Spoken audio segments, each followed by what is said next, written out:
Game show cheats and scandals. Am I in the middle of the frame here? Yes. You gotta get to React Andy here. Game shows have been extremely popular for over half a century. Bob Barker. Bob Barker's still alive, right? No? Okay. Well, Bob Barker. So a lot of you guys are saying who? Bob Barker. He was the host of The Price is Right before Drew Carey took it over. And I used to watch this man. Like, it wasn't really my generation. He was more of our parents' generation, so many of your parents are going to know who he is. But I remember watching him when I would take off from school, and I would, not go to school. Price is Right was always on. It was The Price is Right, Saved by the Bell. That's what I watched growing up. He's more of like our parents' generation. Absolutely. There's always been something captivating about watching ordinary people answer trivia questions or display a unique skill under immense. Bob Barker passed away at the ripe old age of 99. 99? Don't forget to spay and neuter your pets. 99. And, he was an inspiration for me. I always tell you guys I want to be a game show host one day. I think I'd be a good game show host. I think I would. Would I? I don't know. But I always wanted to be. It was always like a little mini dream of mine to be like a host of a really cool game show. And I like random people playing a game. I like rooting for them. I like getting hype. I like getting the crowd hype. And I get hype. As you could see when we were doing Genshin yesterday, I wasn't even involved in it. It's not even for me. I like to live in the moment. Pressure. These shows are dramatic, sometimes comedic, but always entertaining. Viewers at home could play along and experience the struggles and triumphs with the contestants. Huge cash prizes are almost always involved, and there are few motivators to humans as great as money. People have cheated and scammed their way to money since the dawn of humanity. This was a really good one with Who Wants to Be a Millionaire. Are people who did it in front of audiences and cameras. Oh, this is exciting. The call Who Wants front. to This Be is a it. Millionaire was one of the most popular TV shows in the UK when it first aired in the late 90s. It was, yeah. There is a great film from 1994 called Quiz Show, nominated for multiple awards. It is based on a true story about a cheating scandal from the game show called 21, which aired in the 1950s. I don't know about that because I wasn't around then, guys. Your father would get that call on the first question, would give you the correct answer, and you would still leave with nothing. The f does that mean? I watched as this happened. I couldn't believe this was $1 million question. It's so simple if you know laughing. Nixon dropped their catchphrase "sock it to me." Yo, some of yous are old. I didn't know. I wouldn't know who to pick. I mean, I know the answer now because I've watched it, but I have no idea. The only time I play trivia is when I'm at Chili's and they have like the little iPad there and you could play trivia against all the people around. And 90% of the time I'm guessing, but I'm doing it really quickly to get extra points. And I've won a few times. And I stand up. I've done it with Ask Chad Mom. Stand up and I'll boast. At its peak, it was pulling in almost 20 million viewers each episode. The concept was simple. Contestants would be asked a series of increasingly difficult multiple-choice trivia questions. The more questions they answered correctly, the more money they would win. It was the first TV game show to have a prize as large as £1 million. On September 9th, 2001, former British Army Major Charles Ingram was selected to be a contestant on Who Wants to Be a Millionaire. His wife, Diana, and her brother, Adrian, had both appeared on the show and won £32,000 each. Diana and her family were obsessed with Millionaire and were active members of various online forums. I remember seeing they were obsessed, and his wife is really smart too. So the guy, all he wanted to do was do better than his wife, but he was an idiot. Would share advice. The Millionaire set was unique as it was an amphitheater layout. The hot seat was in the middle of the stage. The standby contestants sat along the perimeter of the stage, while a live studio audience surrounded the stage. Charles's wife, Diana, was in the audience watching. Charles had finally made it to the hot seat after 2 failed attempts at fastest finger first, the preliminary game the contestants must win for a chance to play for the main prize. Just to explain, everybody that's sitting around there, they give a question, and the first person to answer it correctly, it goes to the hot seat. So you're basically competing with this group around there of the people selected. So that's how you get into the hot seat. And sometimes, if the show, think of it like when our VTuber reacts, you're in. Like you're in the whole thing, the random number generator goes. If you're selected, the segment's over, that's it. Everybody else is out. Same thing with this. Charles answered the first 5 questions with little difficulty and secured £1,000. The lights dimmed and the music slowed down for the next stage of questioning. On question 6, Charles had to use his Ask the Audience lifeline, then use his phone a friend. Did you know that there was a serial killer that was on a game show called The Dating Game? Or did not. Friend lifeline on the very next question. Okay, Charles has got... God, no. A klaxon signified the end of the episode. That's right. So it was after this episode. He used like 2 of his lifelines already. He was doing terrible. It was basically just going nowhere, right? And the show like ended there. And I think they got a break. I think that's when they derived their plan. You know, the coughing plan, which they're going to probably get into. Filming was over for the day. Charles would return the next day to continue playing and filming. Producers didn't believe Charles would go much further as he had used 2 of 3 lifelines quite early in the game. Millionaire had been running for a few years at this point, so producers knew when contestants were above or below average. Charles was below average. Yeah, he was dumb. However, the Ingrams had a plan. The following day, filming resumed. Charles had returned to the hot seat, and Diana watched in the audience. The same standby contestants took their positions as well. One of those standby contestants was Tequan Wittick. He was another game show superfan, and the Ingrams had recruited him for their plan. Host Chris Tarrant read out question 8. This is the moment the cheating began. Charles pondered the question, reading aloud each possible multiple choice answer. When he read out answer C, a soft cough was heard from somewhere on set. Aristotle and Nagzz. Charles locked in his answer. So what he would basically do is he'd always read each thing. So he'd go, I don't know if it's Adnan Kasagi. Could be Ronald Reagan. I'd never heard of Aristotle Onassis. If the cough happened on Aristotle, he'd go, and Rupert Murdoch. But Aristotle, I feel... Oh, that sounds like the baseball scam with hitting the trash can. Bro, yes! it's the trash banging thing. Yeah! Oh my god, you guys are a hive mind. Lord said it in chat and Mr. Meme Thief goes, it's a trash banging thing. Yes, just with coughing. Chris Tarrant announced he was correct. This was the plan the Ingrams had cooked up the night before with Tequan Wittick. Charles would take his time deliberating each multiple choice option. The crazy thing too, if you watch the whole, I watched the whole thing on this, the deep dive on this, he would have got away with it. There wasn't like strict evidence, but he got greedy. They made it pretty clear, you know, later. There was a point where they could have walked away with a good amount of money, and there was not really enough evidence. It was kind of coincidental. But then after consistently and taking it deeper, it was like spot on. It's always greed that catches up. Correct answer. Tequan would cough as a signal, and Charles would lock in the answer. At question 10, a critical milestone, both Charles and Tequan were stumped. The camera caught Diana in the audience, glancing over at Tequan several times. Charles used his final lifeline, 50-50, to eliminate 2 possible answers. But he was still struggling, and Diana was visibly frustrated. Charles was leaning strongly towards answer C, but didn't lock it in, possibly because he still hadn't heard a cough. He continued to toss up between the 2 options, and when he said answer D out loud, a cough was heard from the audience. A1 or Craig David.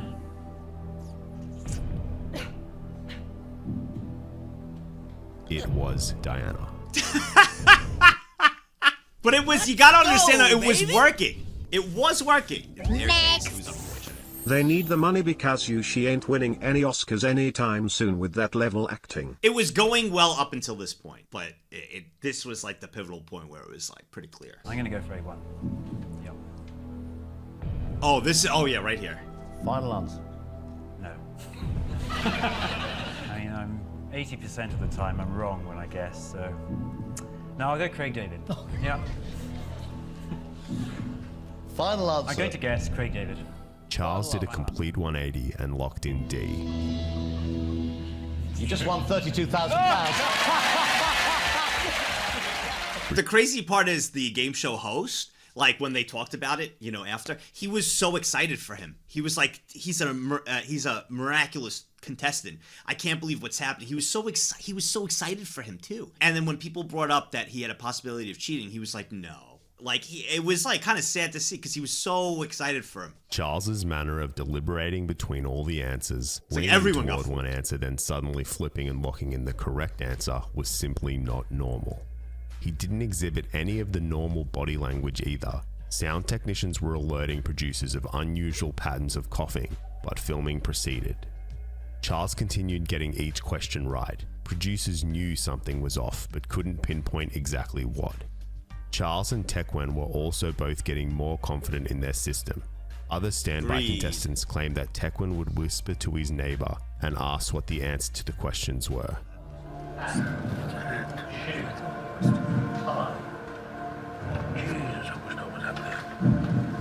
At one point, Tequan even whispered the word no, masked under a cough. He went, no. Like, come on, bro. No.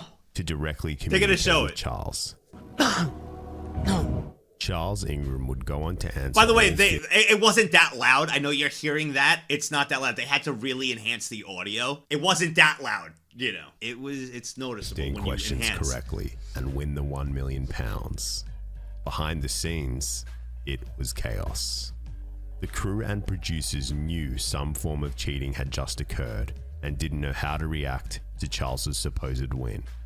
The heads of Celador, the show's production company, were trying to figure out what to do. I swear this girl has zero emotion. She is like dead inside. Next. None. I imagine that the host was more focused on doing his job and being a part of the show that he never assumed something was wrong or even noticed. Well, yeah, he has a job to do. Yeah, he has his job to do. Frantic phone All the calls were time. being exchanged immediately following the taping. The search of Charles's hair, clothing, and shoes was, I can't even find her smiling. and he was informed that his payment was being withheld. Yeah. Charles denied any wrongdoing. Security guards notified the crew that Charles and Diana were having an argument in their dressing room. The Ingrams didn't request to contact their 3 children about the good news. There was a reason she looked dead inside. He was only supposed to win 250k, but he went all the way against the plan. Even still, They were arguing backstage. even up there, still dead inside. But instead seemed tense and unhappy. While Charles and Diana were fighting backstage, Tequan Whittick won fastest finger first and took his place in the hot seat. His cough had disappeared. The tapes were reviewed thoroughly over the next few days, and it was concluded that Charles was being fed correct answers through a system of coughs from Tequan Whittick and Diana Ingram. 1 week later, all 3 were arrested for procuring the execution of valuable security by deception.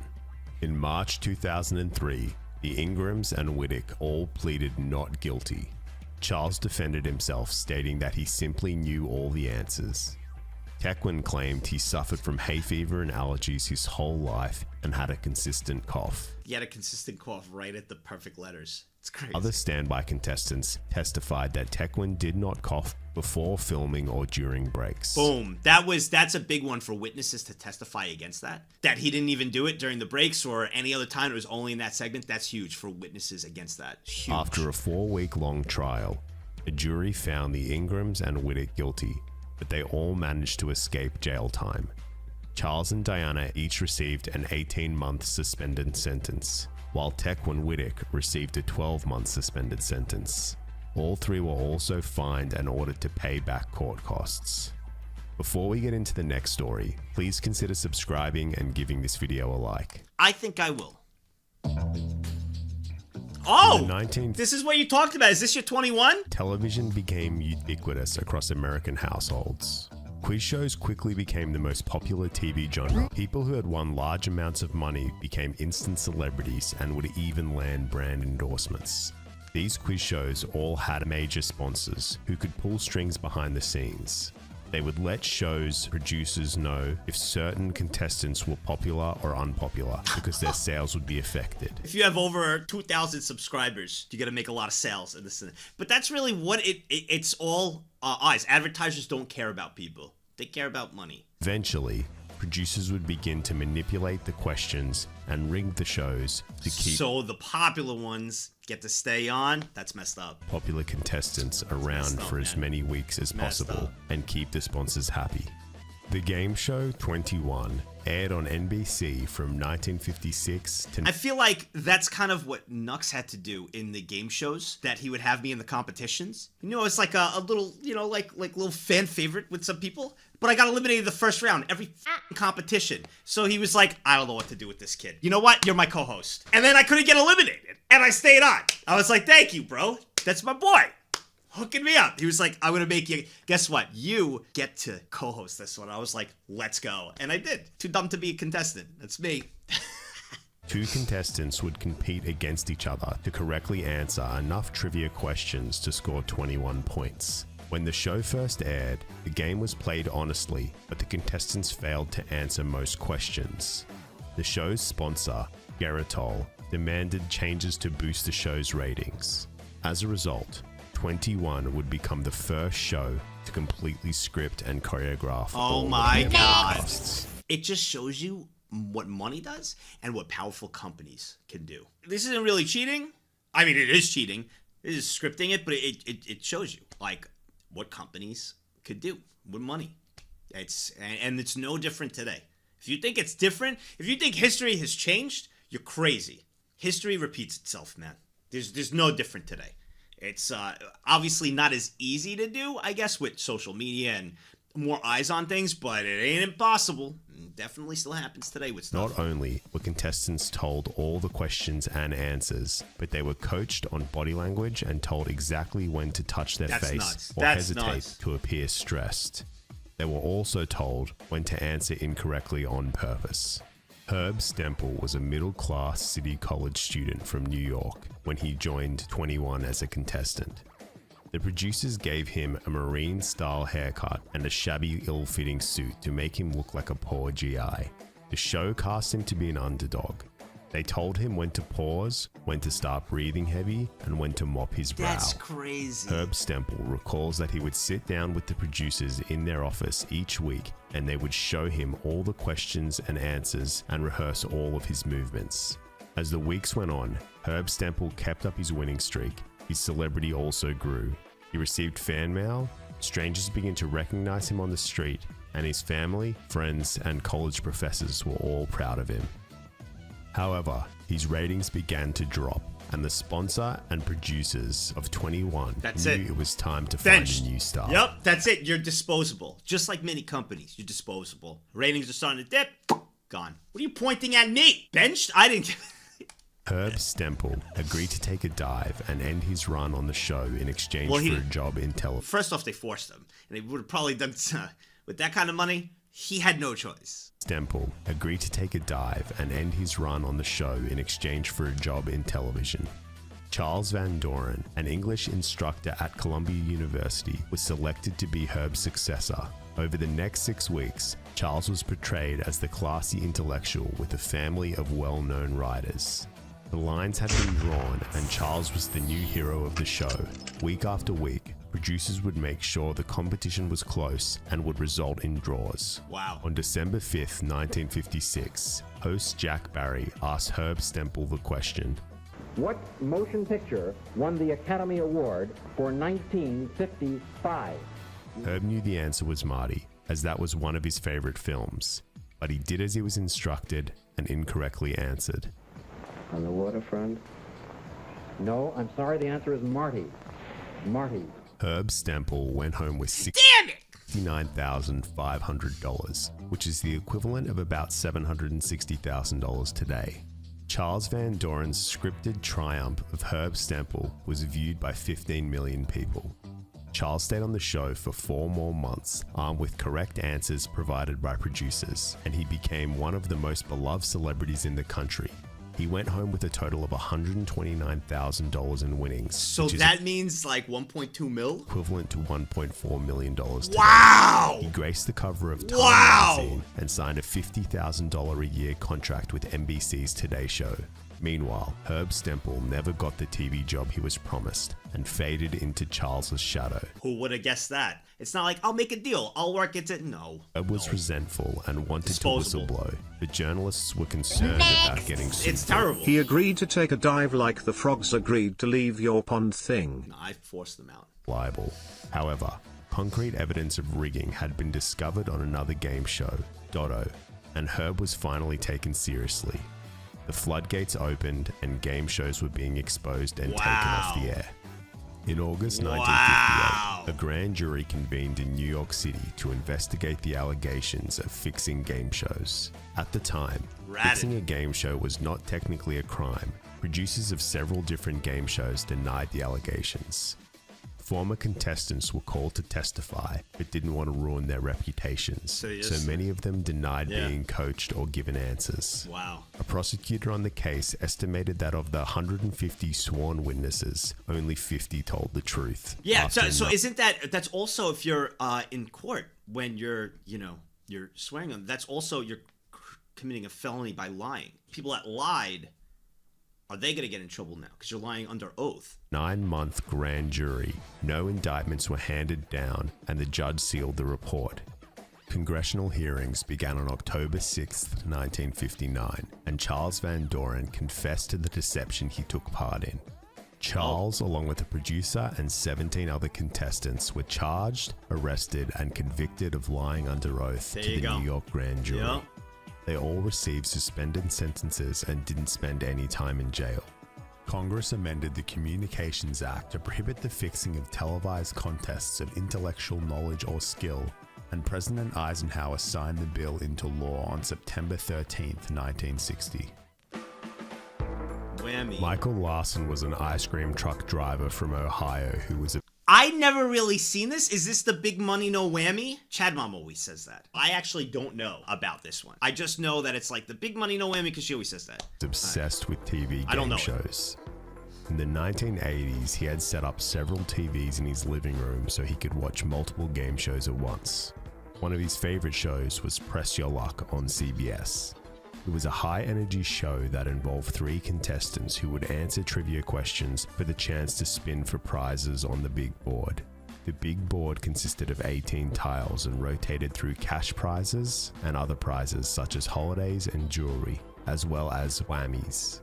During a player's spin, the light would rapidly flash between the tiles and the player would slam their button to make the light stop. They would win whatever prize they landed on, or if they landed on a whammy, they would lose all their winnings.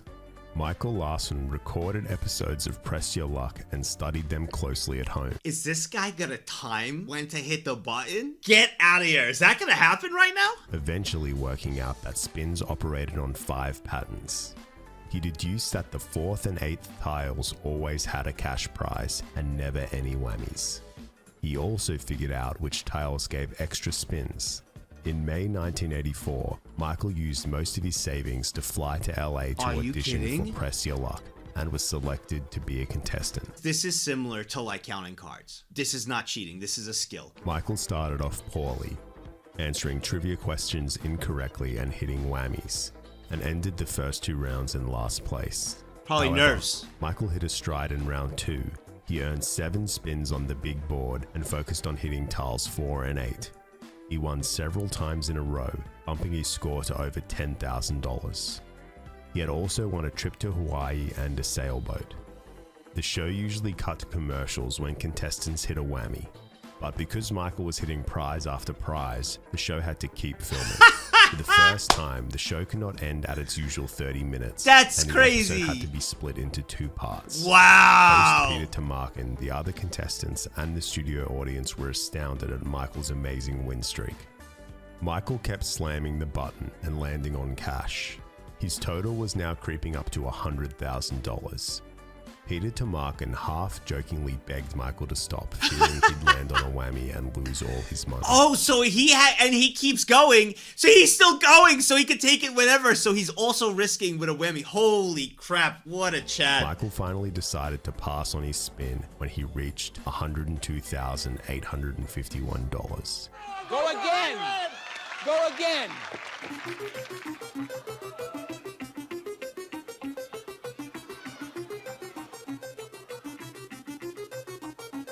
Hear a pin drop. 5,000 and a spin. Give it up, Casson. That is just skill. Wow. He had spun 40 times in a row. 40! A whammy.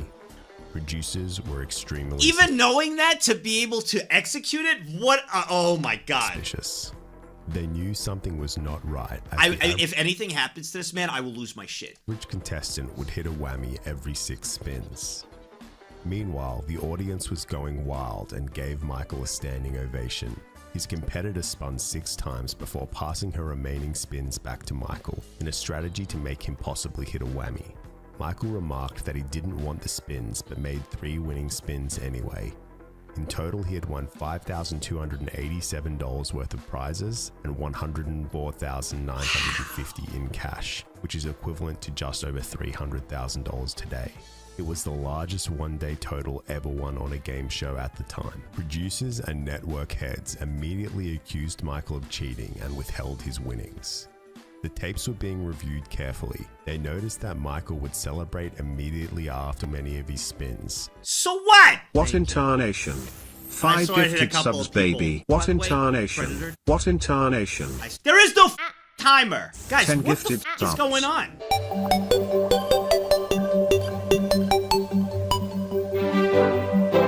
CBS reluctantly paid Michael his winnings and also reprogrammed the big board. Michael returned to his Ohio home and used his new fortune to make some real estate investments. So he took his money, he invested in real estate, and then he was listening. He had to find a dollar bill with a serial number on it. In November 1984, he heard a local radio show competition. A random $1 bill's serial number would be read out and the person with the matching bill would win $30,000. Michael withdrew his remaining winnings in $1 bills and examined each one over the course of several days. When he discovered he did not have the matching bill, he redeposited roughly half of the money. He left $50,000 in cash in his house, which was then stolen in a burglary while he was out at a Christmas party. His investments didn't pan out and soon Michael was running out of money. He pitched a Tournament of the Champions show to the Press Your Luck producers, but they declined. He sold shares on what the Security and Exchange Commissions called a fraudulent multi-level marketing scheme. He fell for an MLM? Wait, do you say he created an MLM? He didn't fall to it? In 1995, Michael became part of one of the first internet scams. He sold shares on what the Security and Exchange Commissions called a fraudulent multi-level marketing scheme. Okay, so he actually was a part of Ponzi it. scheme. Yeah, but wouldn't he collect all the money? He took part in it because if he was at the top, unless The they scam raised $1.8 million from 14,000 investors. Michael was wanted by the SEC, the IRS, and the FBI. Okay, so I guess when it fell apart and they went after him, okay, that makes sense. So he fled to Florida. Yeah. He would live out the rest of his the SEC days caught there onto it. until he died in 1999 at the age of 49. That was a really good segment. That was a really good video.